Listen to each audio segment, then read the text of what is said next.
I don't want anybody to live in guilt. Allah did not give us this religion to make us feel like remorse over the past. The Quran, one of the great functions of the Quran, the purpose of the Quran, Allah says, "Inna fi dhalika la dhikra liman kana lahu qalb."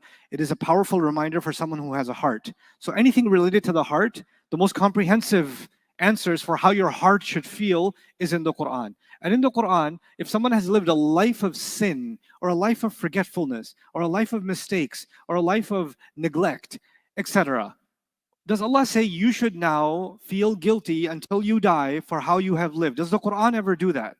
The Quran is more protective of, Allah is more protective of His creation's heart than even the creation themselves. Allah cares more about my heart than I do about my own heart. You understand that concept? So if Allah does not shame or guilt me about my past mistakes or neglect, all He asks is do one thing. What's that one thing? Make tawbah and then fix yourself. Make tawbah and fix yourself. And then you might slip again. And if you slip again, what should you do again? Make tawbah and fix yourself. And if you can do that, you don't have to live in what? Guilt or shame. You don't have to live in guilt or shame. You know? And what we've done is we've created a mindset, because, and I'll tell you where this comes from. Allah forgives easily. Allah is actually eager to forgive. But people don't forgive easily. If you hurt your mother's feelings, even if she hugs you, something is still hurting her in her heart. She's not capable of letting go of some of that pain. Yaqub alayhi salam is not capable of easily just letting go of the years of abuse his sons did to him. You understand? They can make tawbah. And by the way, who can forgive his sons immediately? Allah can wipe the slate clean. But who cannot forgive immediately?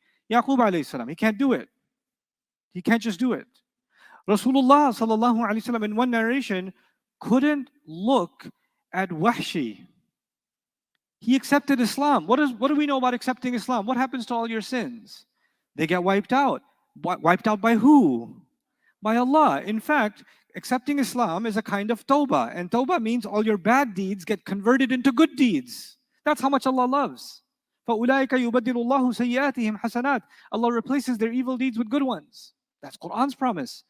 But the Prophet ﷺ is still a human being. And he sees the one who mutilated his uncle.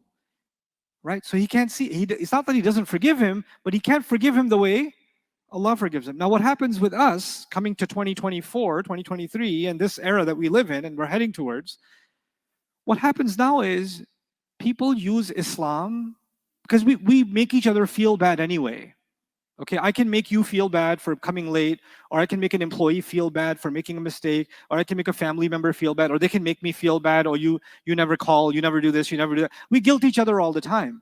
But now we've done a new thing. We use Islam to guilt each other.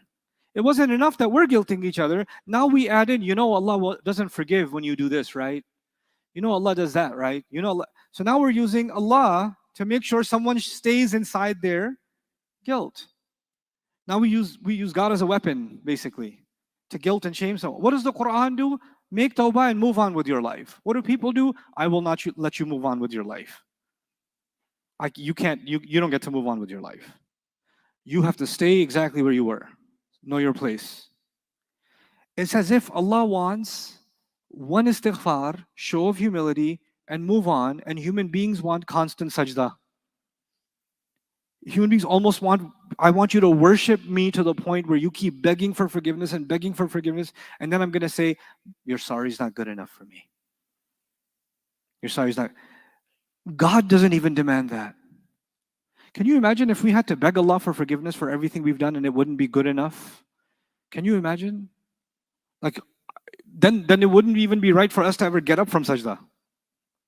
Never be even to get up from it. So the guilt you're feeling is actually not just you. There's a cultural, anthropological, collective guilt society that we've created. And in that society, you're supposed to live feeling bad about yourself. You're supposed to live in shame. You're supposed to live in regret constantly. Do we regret our mistakes? Absolutely. Should we turn and try to make things right? Absolutely. Should we make istighfar? Absolutely. But then we should move on. We just move on. You know, Musa alayhi salam's story is one of my favorites because he actually accidentally killed someone, but he did throw a punch. How do you get over that? Like, how do you get over that? And you know what? When he goes to challenge Musa, challenge Fir'aun, when he goes to challenge Fir'aun, Fir'aun could just turn around and say, "You're going to tell me what's right and wrong? You know what you did? Who are you to open your mouth? A murderer is going to teach you. Oh, a murderer is a prophet now? Really? You have no moral standing to be able to say what's right and wrong because you have a mistake in your past." Isn't that the logic? Guess whose logic that is? Fir'aun's. It's very powerful. It works. Because then someone says, "Look, I have mistakes. I shouldn't say anything." And then people turn that into a righteous thing.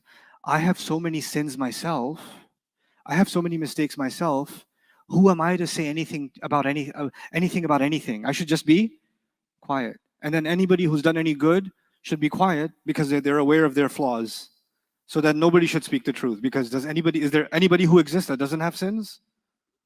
So if sins are the basis for which I shouldn't say anything or you shouldn't say anything, then we should just be perpetually silent. I hope you guys enjoyed that video clip. My team and I have been working tirelessly to try to create as many resources for Muslims to give them first steps in understanding the Qur'an all the way to the point where they can have a deep, profound understanding of the Qur'an. We are students of the Qur'an ourselves, and we want you to be students of the Qur'an alongside us. Join us for this journey on bayinatv.com, where thousands of hours of work have already been put in. And don't be intimidated, it's step by step by step, so you can make learning the Qur'an a part of your lifestyle. There's lots of stuff available on YouTube, but it's all over the place. If you want an organized approach to studying the Qur'an beginning to end for yourself, your kids, your family, and even among peers, that would be the way to go. Sign up for bayinatv.com.